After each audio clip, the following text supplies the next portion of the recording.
Warning, mention of abuse and sexual assault. While this podcast is mainly about art and healing through art, there is talk of sexual assault, so it may not be suitable for all ages. Hi, Miss Ashley. I am so excited to have you here on the Heart Wide Open Wellness podcast. And for those of you listening, I'm going to just brag on this woman here for a second before I have a chance to let her have the floor. She has been a friend of mine. We've literally grown up together. We played volleyball together in high school. We've had mutual friends over the years.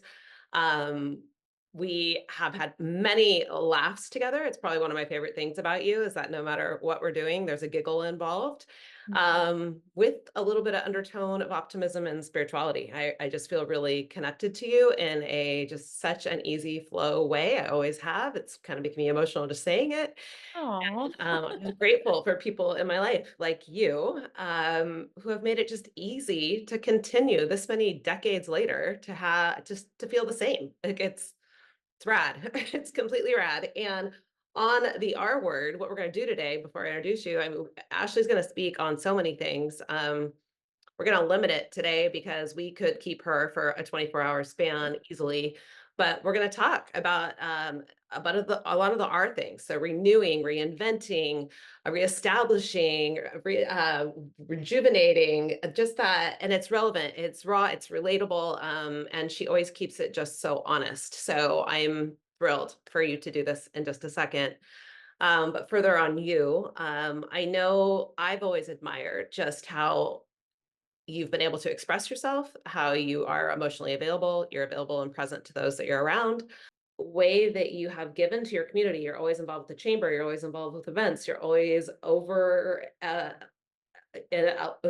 volunteering for things that matter, that make a difference in your community. I know the few times I've stopped in to see you in Carmel, you're behind a booth at the chamber, or you're being awarded an award because you made some amazing thing for the golf tournament in Pebble Beach, and which I would love for you to highlight a few of these things because you are definitely a star. And I will do it not justice without just Ah. come through. So you're incredible. I can't wait to hear more from you, but that's my heartfelt bio and introduction of you. And so thank you for taking the time and being here. And please add to some of your what you've done in the art world and in your world as well. And then we'll get going on this where you are in your life and how you're reinventing from where you've been.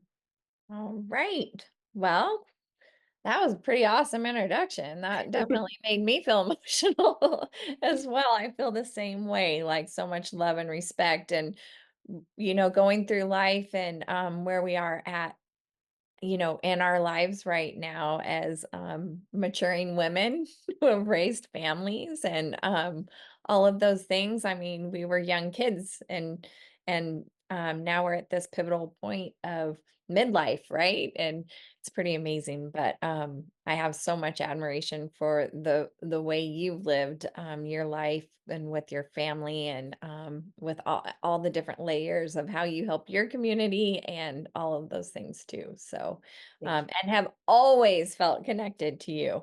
So, you know, I look back and I think of like some of the most important times of my life and you've been there, getting married to Cameron and having my first child and baby shower and things, just things like that. And it's pretty special to be able to have a friendship, a healthy friendship like that and to be able to not connect for years often, but then be able to pick up where you left off and feel just the same way, if Yep. not deeper, right? Over time. I agree. I agree. I do feel that. Chills Yeah. on that one. Yeah, I Yeah. agree with that. Yeah. So as far as my career, holy moly, um, it's kind of crazy to think that I've been a selling artist now for 29 years. And when I say that out loud, that feels strange a little bit, and I've taken a lot of different paths, and worked in a lot of different mediums, but have always stayed true really to like the mission of who I am and the whys. Why do I create art? And mostly I can say that My art has a very feminine undertone to it. I find strength in my girlfriends and my friendships, like our friendship. I see, I have these tree ladies and these angels. I feel like there's a realm, there's a spirit that's in all of us. So not just feminine, there's the masculine as well, but it's that energy of reaching to the light, of feeling that you're held and you're supported, and I just take that and I move it into color and into form, and I've been very fortunate to be able to make a living doing that, and also, being able to use those tools that I've learned, to not just create art, but also to inspire others, like you were saying earlier too. I worked with our leadership classes here, or leadership program here in Carmel.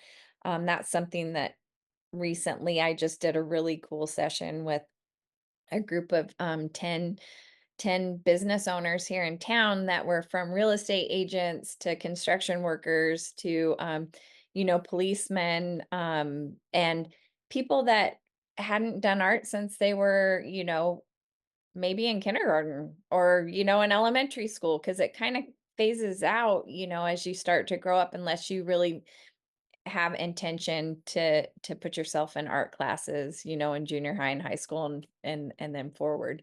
So yeah, so my art is right now at a really transitional period, and I knew it was coming. I knew for a couple of years it was coming, and I am trying to really define it even more now. It's important to me, to keep moving forward, but to be more intentional about what that looks like. Yeah. Yeah. And just so for the audience knows, and please add to this because I know your bio again, it could be very extensive because you've done so much. But some of the people that you have worked with, you have been in galleries that you have owned, family-owned galleries. You have worked with organizations such as the WYCA Northern Utah, YMCA Northern Utah. You have a lot of stuff going on in Utah as well that you may want to, I know that is really exciting. Big Brothers Yeah. Big Sisters, Boys and Girls Club, Rape Recovery Center, Human Rights Campaign, IPRAS, Women for Women, Park City, Women's Giving Fund, Peace House, Autism Speaks San Diego, Hope Alliance. Want to stop and just let the audience know that how extensive your experience is, and also just note how humble you are as you don't reference that yourself. So I'm going to ask you to add too. Is there anything else we forgot that comes to mind? I mean, well, my career started, in Placerville apprenticing, my dad and the foundry. So we had the foundry in Placerville, which employed 175 people, and then we had 22 galleries at one time. I swore I was not going to be an artist. I wasn't going to do it. But then I ended up going to art school in San Francisco. And I went there for fashion design, but I found out quick, like, that's not me. I mean, I had some idea in my head, and then I got there and I was like, "Whoa, this is really cutthroat." I don't have, my skin's thick, but it's not that thick. So and then from there I was, I just found my way back to Placerville for a minute, and my husband actually wasn't my husband at the time. We opened Studio 420, which actually ended up being there for a lot longer after we moved away. But I think I was 21 years old when we opened that, and we sublet studio space to 23 different artists in the community. And then we had a show every month, and then we started that art walk that is still going on today, the third Saturday art walk.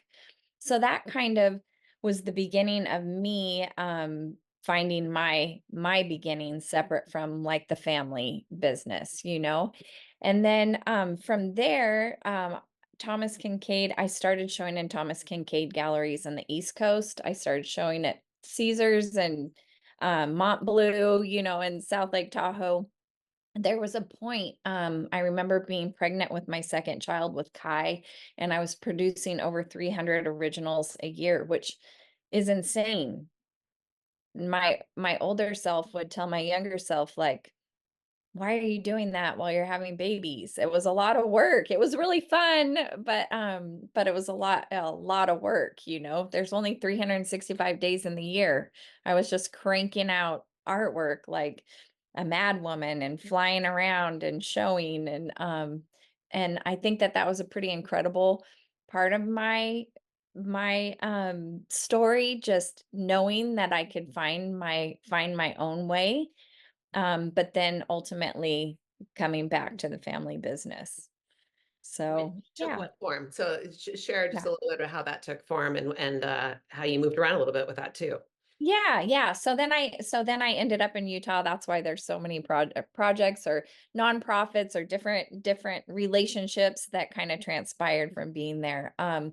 Probably some of my favorite work that I did while I was in Utah was, working with the Rape Recovery Center, doing workshops and being a woman that was raped when I was younger and going through that experience and not knowing how to really completely process it, finding that processing it through art was the healthiest way for me, and being able to share that with other people that were part of that community was pretty impactful. But anyway, so then being in Utah for that time, made lots of relationships, did lots of art things in Park City and Ogden area, and then in the Ogden Valley. And then, my family had, the gallery down here in Carmel, and my stepmom was wanting to retire, and I was like, "Uh-oh," that's where I make my main income was out of the gallery here. So she said, "Well, if I'm either gonna close it because 'cause I'm ready to retire, or you need to come down and run it." And so, of course, I was like, "I better get down there then and run it." So we came down, to Carmel, I think it was 6 years ago, Mm. and in that 6 years, yeah, I've served the community, and I had a whole lot of other opportunities that opened up for me, like you were saying, but in both places. So Utah, opportunities came up. Here, opportunities have come up. So I created the Jack Lemmon Award for the AT&T, honoring Jack Lemmon's awesome spirit, even though he never um, ended up making the final cut for the AT&T, which he was with it when it was the Bing Crosby. It was a really cool project to work on, and creating minted silver dollars for Phil Mickelson's Five Wins, creating an award for I think Vitalant. I'm not sure if I'm saying it right, but it's the biggest blood company, and I do all of their awards for their contributors, their donors, their top people within the company. That was a really cool project to work on. And I was going through some health issues that, had to do with blood. So life is kind of serendipitous that way. I was chronically anemic and I'm working on this project, and it was just pretty cool. And then more recently, where my art and my life is kind of taking a turn, as I was commissioned to do 4 large pieces in these roundabouts, up by Snow Basin Ski Resort for Legacy Mountain Estates. And 2 of them are 15 feet and 2 are 18 feet tall. And it took up 3 years of my life to, from design to have it completely be realized, and a project I'm really proud of.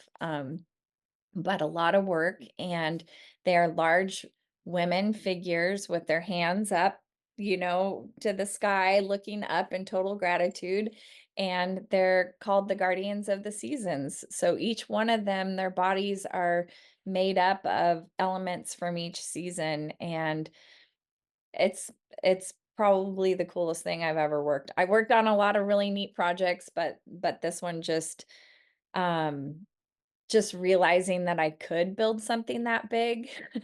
and that my vision could come to life, and then the gravitational pull that it's had on the community, even people that, maybe don't understand that are still gravitated towards it for some reason. And so that's kind of turned me and the way that I'm thinking a little bit right now. So recently, after being here for 6 years, and running the gallery. I think I won every award you can win in town, which is silly to even say out loud, but it's actually a really big reason, when I decided to close the gallery. You can win accolades of every sort, but if those accolades hold you back from your passion, um, and you don't realize what the accolade, you're like, oh, okay, and then on to the next thing, then it's kind of like, okay, what am I doing this for? What how do I want to be spending my time? You only have so much time in the day. Do I want to be a gallery owner and running a gallery, or do I want to be a creative? And so that's kind of where I'm at, where I just realized last year that this year I knew it was going to be a big year for so many reasons, but it was time to close the gallery Yeah. and then rebrand, focus on what that is, our word, Yeah. rebrand. All the R's, all the R's, and here All we the go. So tell me, just like briefly to your comfort level, share a little bit like what else is going on. So it is midlife, right? Like we both have kids. I mean, kids are moving. Explain like a little bit about just kind of where you are in the position of the season of your world as well. Okay. So, season of my world currently Yeah. this year, 2024, I turned 50. This year, Oh, 2024. My third child, my baby's graduating from high school and going to college. He's flying the coop. 2024, I'll be married 25 years this year in August. That's something to be celebrated, I mean, so lots of changes on those big milestone things that I always take very seriously. I love to celebrate and like anything and all things, and I love to feel it all, and as uncomfortable as sometimes that can be for those around me.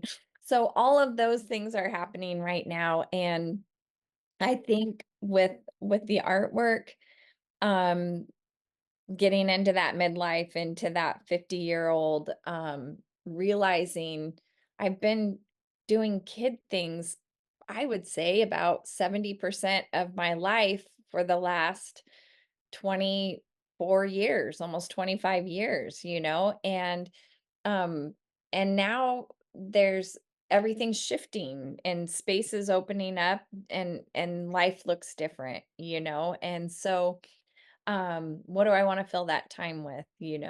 Obviously my relationship with my husband and what that looks like in this next part, what I look like as and what my career looks like, if I'm, you know, what do I want to say to the world now that I have all this under my belt? And how do I want to impact people? Because we all have that choice every day. Like we were talking earlier, you can get fixated on the negative things in Yeah. the world really easily, or like, oh shoot, oh, this or that, or you can choose, like you were telling that story earlier, there are good people, there's so many good people. So kind of getting into that mindset of right now, but yeah.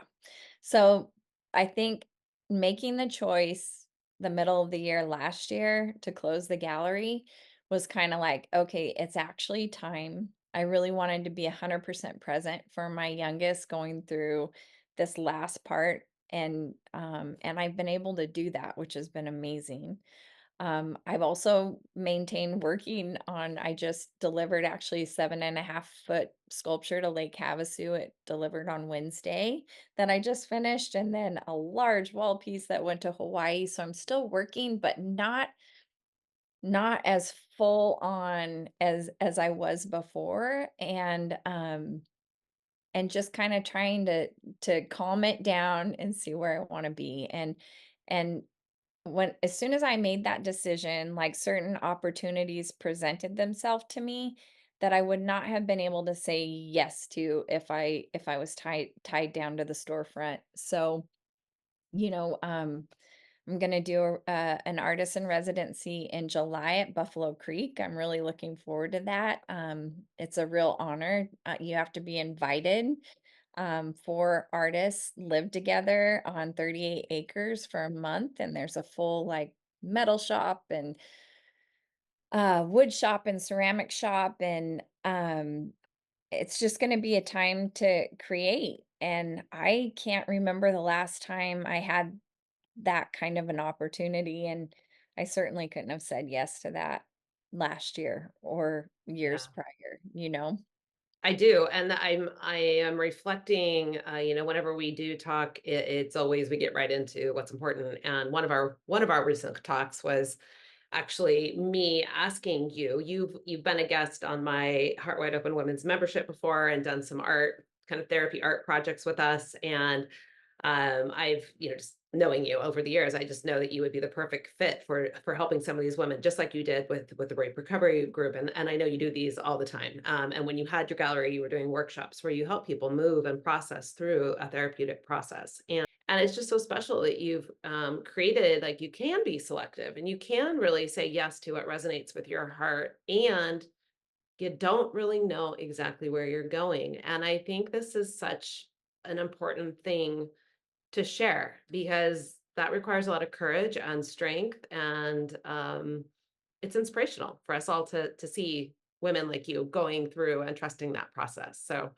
I just Well, add thank you. to, I'm yeah. gonna tell you, it's not been seamless. No, There I there believe have there have been there have been moments of just absolute freakouts for me in the last, like, 6 months, so that's me being honest, but, sweet. um Yeah. and also diving into this year on a more personal level, I started it out in January, doing a very powerful, like, um, medicine journey with my cousin, who is the daughter of my dad's twin, who, my dad and my uncle were prolific artists, and we've kind of been in their shadow, or we have been, not kind of, but we have been in their shadow. And, and and and I think sometimes when people are like, "Oh, I'm in this transitional period," you just all you can see is that it's just gonna be amazing. And you can just see like, "Okay, yeah, I'm gonna heal that and I'm done. It's over. I healed it." And then it takes time, and you have to have patience, and you have to be okay with like realizing that yeah, I don't know exactly what this next part looks like for me, but I know it'll be perfect, and I know it's going to take time for me to realize exactly what it is, you know? And so being able to remind myself and not have these moments where you just get bummed out, or I'll get bummed out sometimes and be like, "Oh my gosh, I'm so irrelevant," and realize like that's the ego speaking. Mhm. Was I ever really an artist? Have I been faking this? These are like things I say out loud to my family, and they're all like, "Oh my gosh, what is happening here?" But, when you get used to like such a fast pace and filling yourself up so busy and so task oriented, Mhm.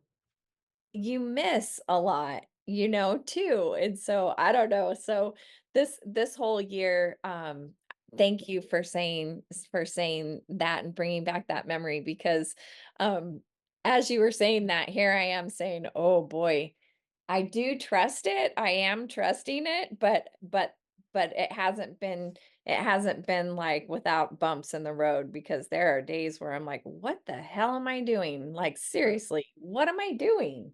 I need to go get a job." Like, what am I doing? Yeah, and see, this is why you make me giggle, but but it is true, and I think, so useful to share. What how do you soothe that? Like, I know some of the things you've over the years you've ran. I don't know if you run on the beach, you love nature. I mean, these are some of the things I know about you, but, when you are in those kind of funks, or that when the imposter syndrome or the self-doubt or the ego can kind of come in and take over, um, you've stayed committed to your decision, and so what are your tools? What do you do to help yourself in those times? This is I want to be completely honest. Typically I would dive into a project, and that's how, like, art, and I have been like I typically I would dive into something and paint or just kind of process it that way. And I haven't felt like doing that this year. And I just I don't know why, but it's part of whatever's happening right now. So what I've been doing when I start feeling like this anxiousness, this is just going to sound crazy. I start cleaning out like drawers and closets and things that I haven't looked at for 6 years. Whatever's happening with me, I'm cleaning out physically and I'm cleaning out mentally. I think just a lot of clutter and a lot of garbage. And not necessarily garbage, but like I hang on to a lot of things out of guilt, like gifts and family stuff and whatever. And all of a sudden, for whatever reason, this part of my journey this year is about cleaning out the old and just having things all kind of the way I want them, I guess. So when that starts to kind of set in, it makes me feel better to start just cleaning out a closet, getting in the kitchen, dumping out but like, why do I have all these things? I've never used this, and then just Gadget that does this one purpose thing. I don't need this thing. Yes. yeah, yeah, yeah, yeah. That makes so much sense to me. I always have a saying, in the therapeutic work that I do, it just I know personally, and when I hear somebody that comes in and they say, "Hey, I cleaned out my closet this weekend," or "I went to the Goodwill," I'm always like, "All right, we're doing good work here," because it really is a sign of, detaching from what, identifying who you're becoming, and then literally physically detaching from what no longer is in resonance and is serving, and creating that space. And it's so supportive of exactly just you just continue to step into more space, into more, truth of who you are right now. Um, and also, not shocking to me at all that some of the medicine journey and all of just that clarifying that can come from that was really useful in the process too. Yeah, So, yeah, that yeah. was it was so powerful and impactful. The intentions that were set going into that, both my cousin and I, there's 12 years between us, but we're both artists. And our dads were twins and they had a business together. So, her and I, I, I was feeling that there was just some strange energy between us. She's shown in the gallery down here, and it it always felt like there was something like blocking in between us, and instead of being complimentary of each other, it almost felt like in a weird way, because I don't think either one of us would say this, but like competitive.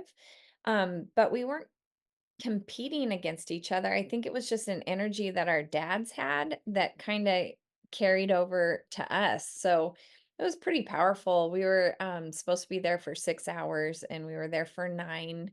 We worked through a lot of stuff, which was pretty great. And that's probably been the scariest part about this whole year for me, because I cracked open a lot of things that day on January 6th, and things that I didn't think I would ever crack open. And when you open those doors, um you start living different. You just do, because you recognize immediately that you're not protecting yourself anymore.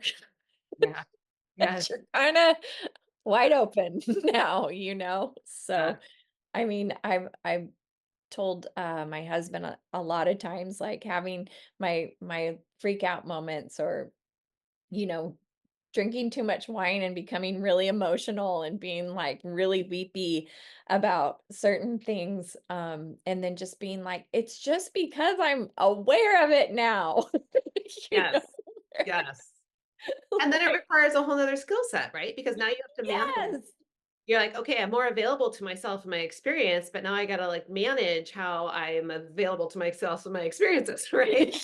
Yes. Like, and just, I think what it evokes is the need for a great deal of self-compassion, right? And it just really, it asks you to accept yourself fully, because when you are broken open like that, you see all of you and you feel all of you. And You're not minimizing, oh, well, I'm only going to be sad for 15 minutes and then I'm going to go over paint or over compensate or over whatever it is, right? You're in that honoring of feeling.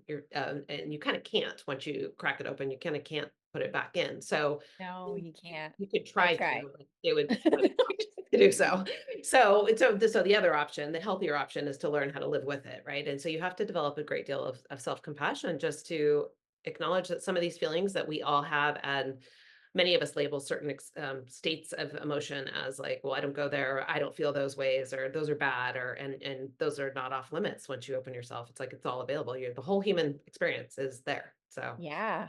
And taking a look at the ugly side of yourself right, too. I mean, right, I've always been pretty hard on myself, and I think that that's why I've excelled at some things, which that sounds really lame coming out of my mouth, but that's the truth. You know what I mean? And being hard on yourself it's not healthy.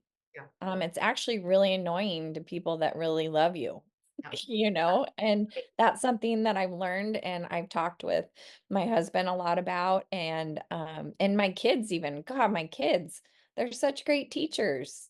yes. Oh, they are. They are. Yeah. Yeah, I've always had girlfriends, but I've always held my girlfriends at a distance Mhm. where,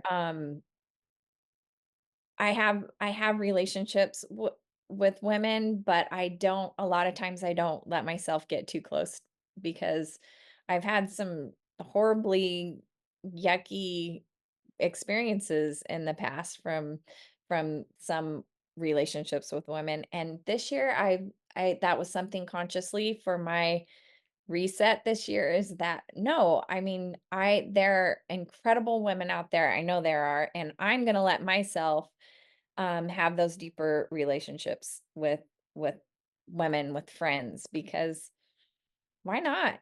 Yeah.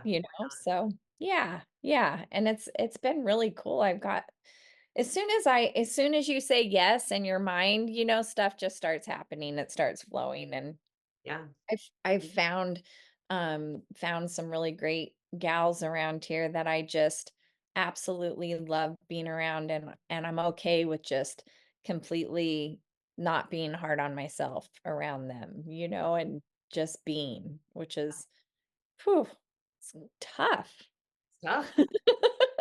It is tough. And I think what you're saying, I mean, I just appreciate how honest you are, because I think a lot of women feel that way. I know I feel that way. I think, I push myself because that inner voice is pushing me.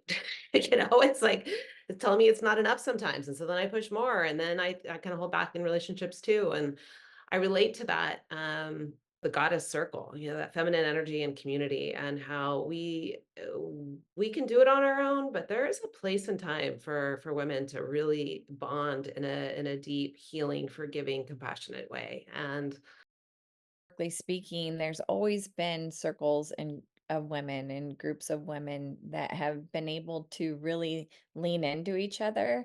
And I think societally, um, things can get weird with women sometimes. And I don't know exactly what it is, but I know from the time I was, like, in junior high all the way through high school, I've always been like, "Whoa, oh, shoot, ah," you know?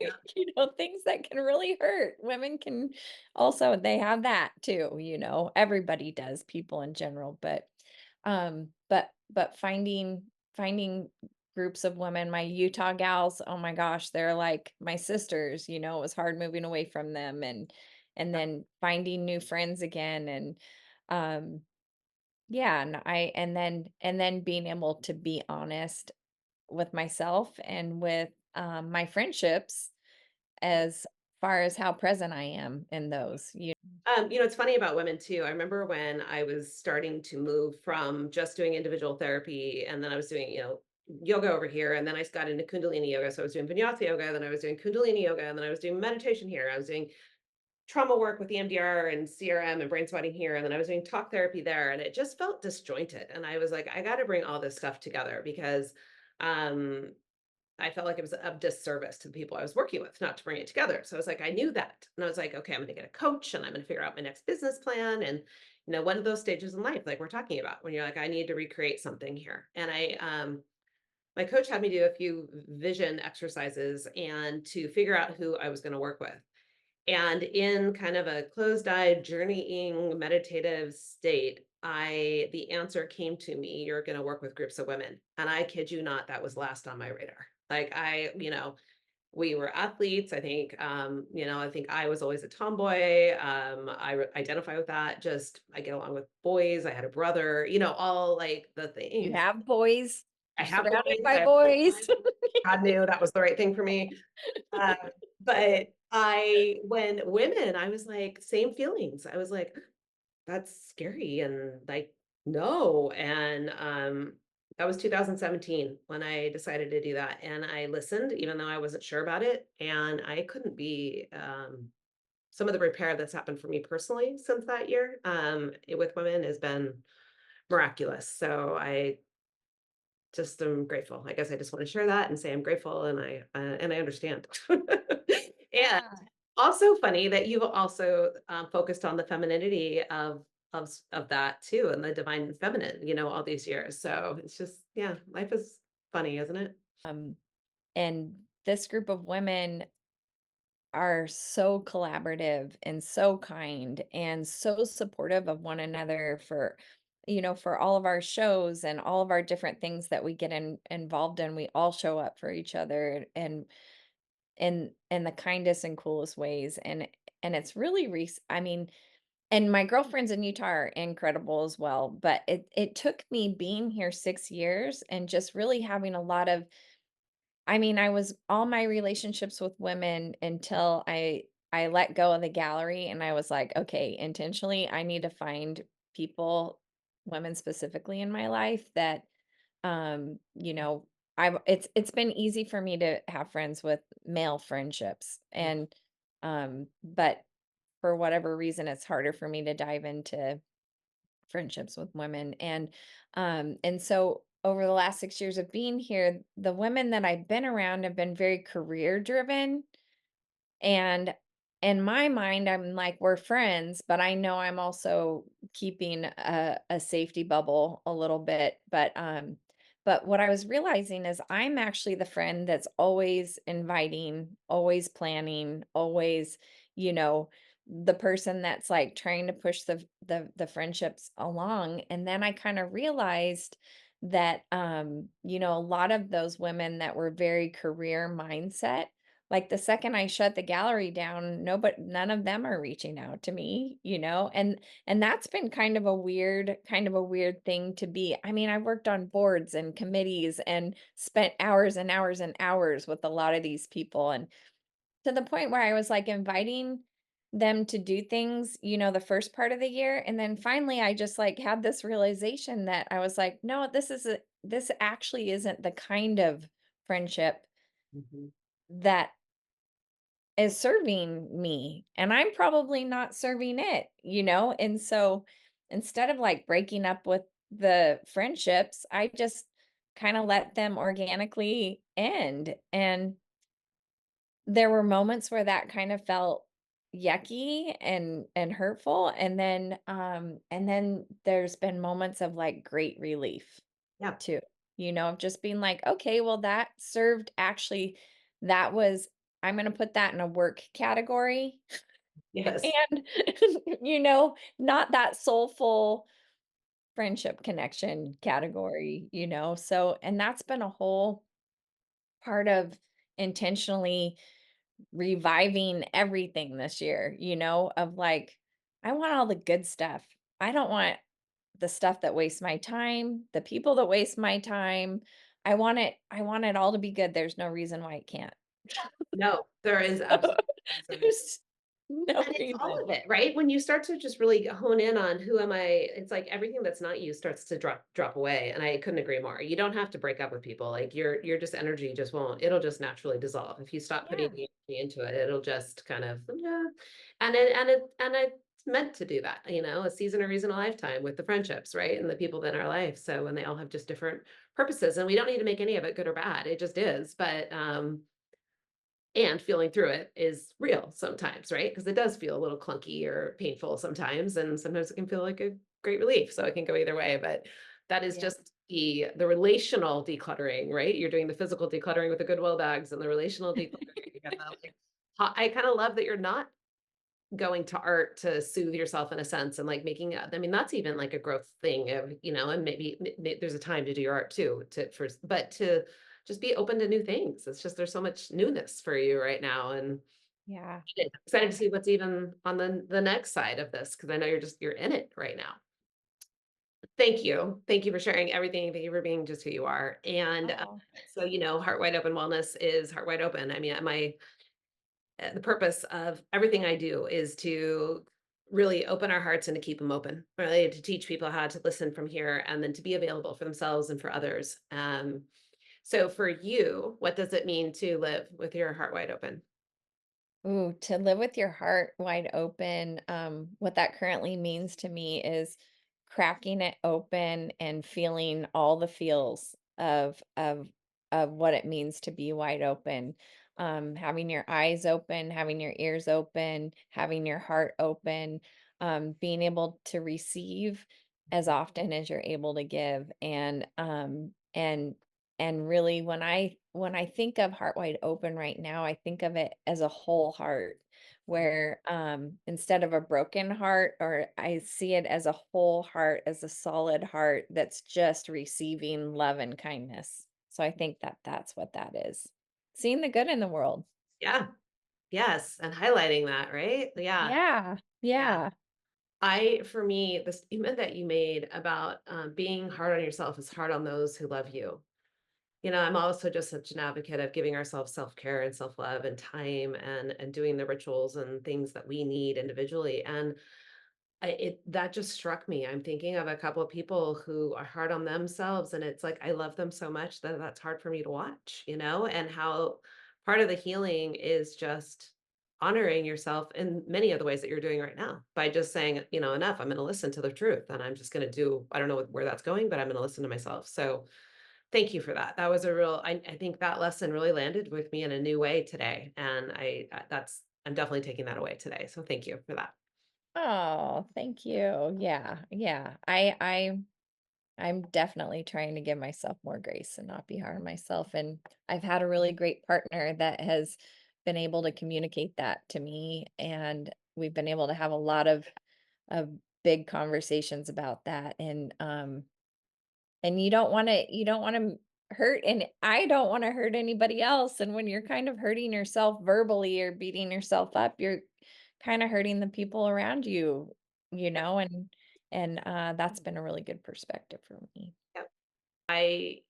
These are the kind of people that come to my retreats. This is who I bring to the retreats. So if this is resonating for anybody that's listening, I just want you to know that there is a community of women that are out there, and that we find each other, and that we can share a really special healing time together. So Oh, I appreciate you. And I appreciate all you do for all of the women and all of the people in your life. You're just absolutely a bright light. thank you. Namaste, Mhm. my friend. Love you. Mwah. Thank you for tuning in to the Heart Wide Open Wellness Podcast. For more information, subscribe to our newsletter at heartwideopenwellness.com and follow us on social media at Heart Wide Open Wellness.